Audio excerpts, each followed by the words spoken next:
Speaking of the other games that we watched on playback, we did see a young Tyrese Haliburton go crazy.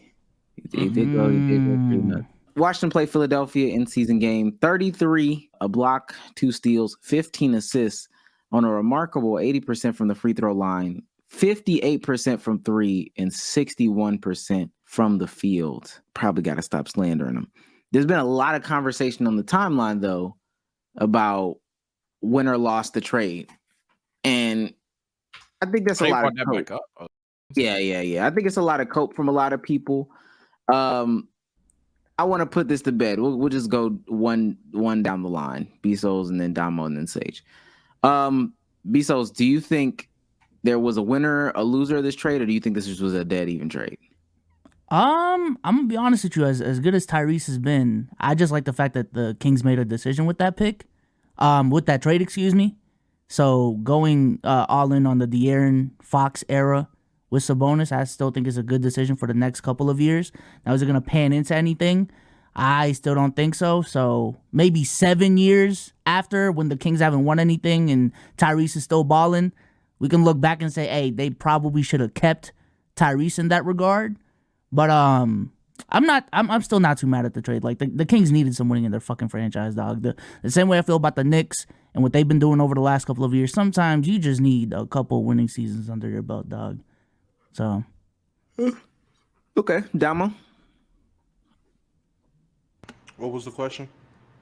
Was this trade a win, lose? The Haliburton trade? Yeah. I still view it as a win-win. Sabonis isn't a bum. Sabonis is an all-star caliber big. He's still playing phenomenally. And De'Aaron's not bad either. Like, De'Aaron is, I mean, I can understand people are putting Tyrese over De'Aaron. I'm one of those people. But the gap isn't huge. I said it at the time. I don't think they traded the right point guard, but I'm glad they traded a point guard. I'm glad they decided to make a move. I said that on this channel at that time. Yeah. I'm glad they made a move. Yeah, they didn't trade the worst point guard. Cool. They still have an all-star caliber point guard. It's not that bad. And it fits and it works, and the Kings look great, and they're built around Fox, who, regardless if they have Fox or Reese, they'll play a similar type of way or type of style in terms of game speed and playing up and down. Okay, if you feel that way, cool. I still see it as a win-win. I seen a nigga Low saying it wasn't a win-win, or he retweeted Eli saying it wasn't a win-win, maybe. But motherfuckers saying, "Oh, this wasn't a win-win in all actuality." When you really look, like, shut up, bro. Like, they got Buddy Hield and Tyrese. It worked for them. Literally, the Kings got to the playoffs the first time. What seems to be in all our lives for real since we were in diapers. The Kings are back in the playoffs and relevant. They're lighting the beam all over the place. It's fun to watch them. It's a win-win. It can be a win-win, but it's a lowercase W compared to an all caps W, and here's why. I'm not gonna lie. We're the conversation's too geared towards just talking about who's better between Halliburton and Fox. For me personally, the reason why the Kings get, like, it was cool for the moment, and it's still technically a win, I suppose, but it's nothing compared to what the Pacers got, which is Tyrese. It's the fact that, like I said initially, you're gonna have to build off of the Sabonis trade, and it's not looking like it's gonna happen. And on top of that, question marks about Sabonis are way earlier than a lot of people wanted credit for, and that's my main issue with talking about this. If we're gonna look at this trade again, that's my main issue, because if Fox and Sabonis aren't going to realistically do anything, which a lot of us expected, but they're also not going to add a piece to that door as well. And now you're going to tell me that the Indiana Pacers may already, in 2 years after, have the better player and arguably better future. That's a crazy problem. So, yeah, I think the Kings definitely don't get loser of the week. Let's slander them. Yeah, because De'Aaron Fox is a fantastic player. It literally Monday, y'all were telling me he's better than John Morant, and Ja's one of them ones. So that goes to show.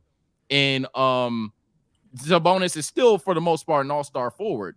But the Pacers got a bright future for the Kings to not win anything. And we can make the things relative to what the Kings were in their Kings franchise overall, and that's fine. But we're talking about just 2 franchises making a move, making a transaction. Pacers looking like they definitely won the trade, even though it's not bad for the Kings. I can assume. Can I assume that if this was the inverse, would the conversation still be the same? If they traded Fox for Sabonis, would the sentiment still be the same? Because I feel like both these teams would still be in the same situations that they're in now. And Fox was a dude going off. Yeah, if Fox is going off and you still have these pieces around them, they play in terms of tempo. They both play a fast tempo, so it's going to be the same in terms of play style. And it's not like obviously Fox isn't the playmaker that Haliburton is, Shooter. but you don't. I mean, his shooting isn't nothing to sneeze at. I mean, the efficiency obviously isn't there. But in terms of his mid range game, I feel like he's a better mid range jump shooter. I feel like he's definitely a better. Darren's still a better scorer. Yeah, better scorer. He's a better jump shooter. He has a better in between game. He's a better 3-level scorer. Tyrese is just very capable and can get a bucket. But I feel like De'Aaron's a better scorer. The playmaking value in terms of passing will lean towards Reese, but I don't think the gap is astronomical compared to a guy like Fox versus a guy like Tyrese Maxey, as the super chat wanted to say. If we're talking about Tyrese Maxey, I feel like the gap between him and Haliburton is way bigger playmaking wise than De'Aaron and Haliburton. So De'Aaron will still be an all-star level looking guard in the East, playing on the Pacers that will presume to have a better future. I just think it'll be an argument about who's the better player, I guess. Nah, so to answer the question, no, I would say the Kings definitely won the trade then. I'm pretty consistent with that because Tyrese just simply has higher upside. I think the playmaking talent Tyrese has, that's something that you could even argue at some point that's just uncoachable. Like some shit you just got it or you don't. It's the type player you are.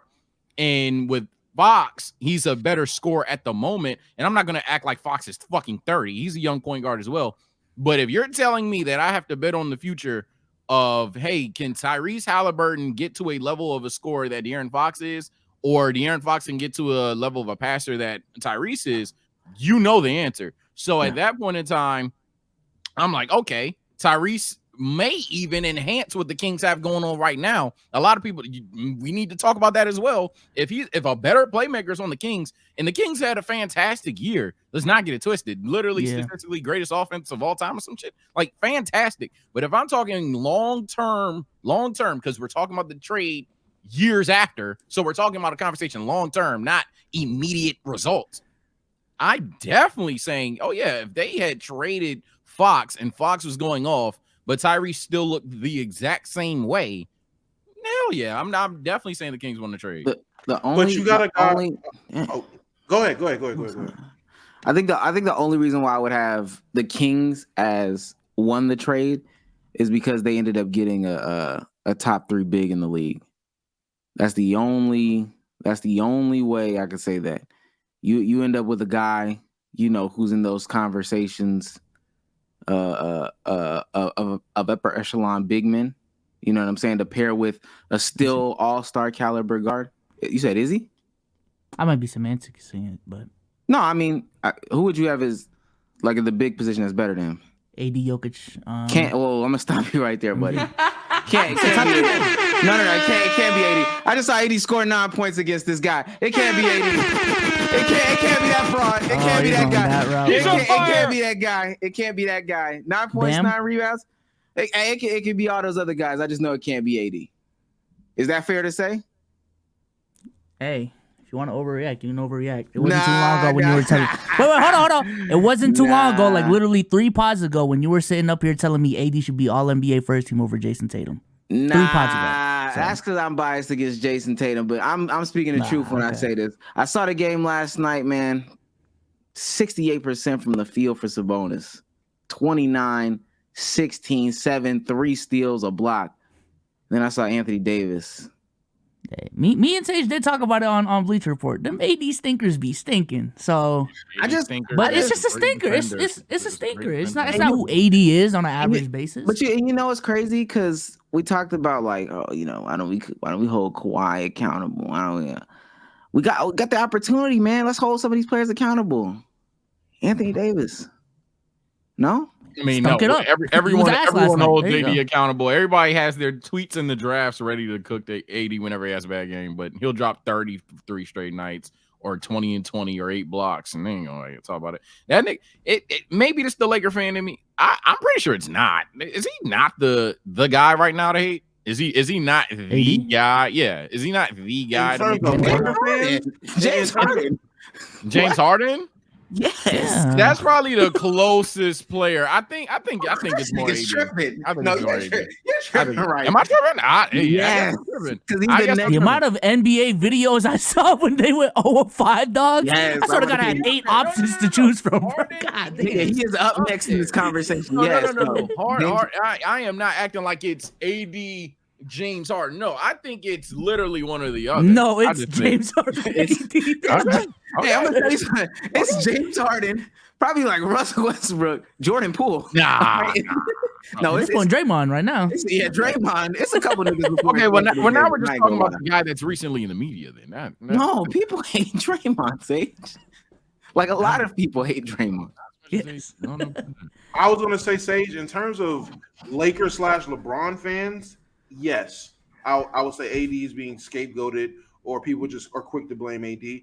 In terms of the casual or just NBA fans, no, I think I'm with them. Harden definitely gets more hate. I do agree. Draymond gets a shit ton of hate in terms of just from his fans and everybody else in the league and even former players.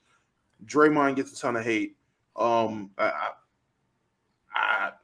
I can see where you're coming from in terms of Laker fans and LeBron fans. Other than that, nah. Okay. I'll be alone. I'm not necessarily changing my opinion. I'll be alone. I will say this about the Tyrese thing. I think it's just hurting a little bit more because Tyrese got really good really fast. If he had this ascension maybe 4 or 5 years after the trade, I don't think Kings fans will be tripping. But it's the fact that the second year Tyrese is averaging 25 and 13 already. As a first option on a playoff team, it's like, oh. Let me. I don't think that's Kings fans that are tripping it. I think it's a bunch of niggas. Playoff team. Pacers. What? The Pacers are a playoff team. I mean, they're on pace to be a playoff team before Reese got hurt last year. They gotta make the playoffs. They gotta make the playoffs. Let's pump our brakes. I don't think Kings fans are the ones with those problems. From the Kings fans that I know, from being a guy that lived in Sac, the Kings fans that I talk to, I just had to, just had to put that out there. But from what I've heard from them, no one is tripping on Tyrese being good. They're proud Tyrese Haliburton is good. They're happy with the fact that they have a playoff team. They're winning games, and De'Aaron Fox is an All NBA player, so they're comfortable with that. They are comfortable. They're okay. Yeah. It's a bunch of niggas from the outside looking in, a bunch of people who aren't Kings fans coming up with these narratives of, oh my God, imagine if they would have. Like that's all non-Kings fans. So that's my next thing to say. The wrong word, but go ahead. That's my next thing to say in this conversation. Are we having these conversations 3 years down the line if Tyrese is putting up these numbers, but the Kings as a team are making like deep playoff pushes? Hell, maybe like fuck it. If they sneak in a finals, are we still like with this exact core? Are we still like, oh yeah, they lost this trade? Hell no. That's why I think at this point it's favorable for Indiana, because Tyrese is looking like he's going to be scary good. Like at this point, it's just a matter of if you're going to watch the guy in Indiana or not. Tyrese is looking like he's going to be ridiculously good because he's this good this fast. If Tyrese was having these seasons, even next year, arguably, I'd be more cool off of it. I'm calling it a lowercase win to a double case win, all cap win right now. But if this is like year 4, year 5, Tyrese, fuck no. That's just at that point you're one of those people that like whoever had the better player by the time someone retires, it's a better trade. And to a degree, that's consistent a little bit, but not in this situation. Even if Tyrese is out here being second in MVP voting and is just racking up the individual awards. If they're a 41-win team. Yeah, if the Pacers are a first-round exit play-in team, even with him being the best player in the NBA, as long as De'Aaron Fox is also an All-NBA player still an All-Star, and that Sabonis as well, as long as Sabonis is sustaining a level of being a top 3, top 5 big in the West, top 3, top 5 big in the game type of player, and this team is going second round, conference finals here, conference finals there, as Omar said, fuck around, sneak into a finals. Bro, no, this is beyond a conversation. Like, people are going to understand you had 2 great point guards.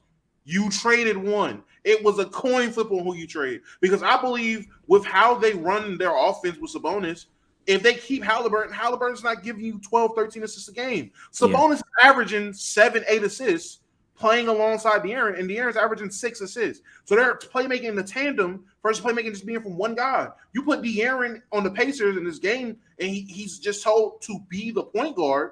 I'm pretty sure he's going to – I'm not going to say 12 assists, but I think he's giving you 8, 9. Yeah, I think he's going to give you a higher level of assists than he is now playing next to Sabonis. And I think Halliburton's going to suffer a little. Now, I still think he'll give you 9, 8, maybe 10. I think he'll get 10. It'll look a lot different than what it looks like now. He's not going to be a 23, 24, and 13 guy. He's going to be a 22 and 10, 22 and 9 guy. I do want to ask y'all, what would Tyrese have to do for the Kings to be like, oh, we fucked up? Because I understand it's not a one-to-one comparison, but with the Hawks and Trey and Luka, I understand the Hawks haven't made it to a finals run, but there's still a level of playoff success there, and we're sitting here like there's a big enough talent gap to say. Well, but they should have picked Luka. But if you ask a lot of people, especially like Atlanta fans, real Atlanta fans, not me, but if you ask a lot of people, I mean, the way they look at it, the results. Hey, they got a Western Conference Finals appearance. We got an Eastern Conference. They've got a Western Conference Finals appearance. We've got a Eastern Conference Finals appearance. Like, I'm truly good where I'm at right now. It's not no different. I don't know. I mean, Hawks fans are gonna ride for their team regardless. You know what I'm saying? But for Kings fans, just general public type shit. Even at the end of the day, like if that's all it ends up being, let's say they end up, I mean, 1 or 2 all NBA selections off from each other, whatever. But if their peaks were whenever the Mavs made the Western Conference Finals last or 2 years ago, and then the Hawks 3 years ago, whatever, if that's the peak of it, who gives a fuck at that point? I ain't gonna lie. It's a win-win trade. Like, you got a guy that served your purpose, sold you tickets, boosted your jersey sales, boosted your memberships or whatever, and so did you on the other side. Like, honestly, who gives a fuck? I'm about to say there's nothing he can do because it's all dependent on how successful the Kings are. If the Kings are seen as a successful team in this next era of basketball, or this next generation of basketball, no one cares. But if they peak at first round exit against the Warriors from now on, and De'Aaron Fox isn't an all NBA player, then we have a conversation because Reese doesn't even have to do anything. He just has to be astronomically better than De'Aaron Fox. But in a world where even he is slightly or astronomically better than De'Aaron Fox, as long as De'Aaron is still good, Sabonis is still good, that team is still good, it's not going to matter. This is not going to be Harden. This isn't going to be us looking at the 2016 Thunder thinking, if you just had Harden, it's not going to be that. I don't think it'll be that. I would just disagree before you go, Sage. I would just like to disagree because I think in this situation, it wouldn't be like the AD trade for the Lakers where, like, I don't give a fuck how Brandon Ingram gets. As we got that chip. In this hypothetical scenario, if the Kings just never win, and there's, again, that's why I'm asking what would Tyrese need to do. And there's this dude that is putting up numbers and is producing at a significantly higher rate than De'Aaron that might have pushed you over that hump, might have won you a championship one year. That's why I'm asking, like, again, what would Tyrese need to do to be like, okay, we made a mistake, bro. We made a mistake. Even if De'Aaron Fox is a perennial All-NBA caliber player, this is extreme, but if Tyrese ends up being a perennial MVP candidate, 3-time MVPs in a row, you wouldn't look at that and say, all right, made a mistake, bro. Yeah. Not if the Pacers aren't doing anything. My fault, but no, not if the Pacers aren't doing anything with it. If he's that level of player and they're a 41-win team, then what are we talking about? It's not worth it. I don't think that greatness is equivalent to getting wins. I don't think that greatness is, this is what's going to push me over the hump. That what De'Aaron was lacking. Nah, that's just a guy putting up numbers on the team where he has to. And it's not equating anything. When Luka's going crazy with his numbers, the Mavs are a historic offense, and they get to the conference finals. That's the difference. If he's that, we have a conversation. But if he's playing still, 7th seed, 6th seed, first round exit, I don't think that's enough. I think there's 2 things Tyrese can do. One, one's unrealistic, insanely overachieve with the Indiana Pacers this season. If the Pacers go on to an Eastern Conference Finals 2 years removed from the trade, I want to say. That's ridiculous at that point in time. That means they've not only made it further than the Kings, he would most likely be clearly better than De'Aaron Fox at that point in time, and they would have exceeded expectations, which leads into the second point.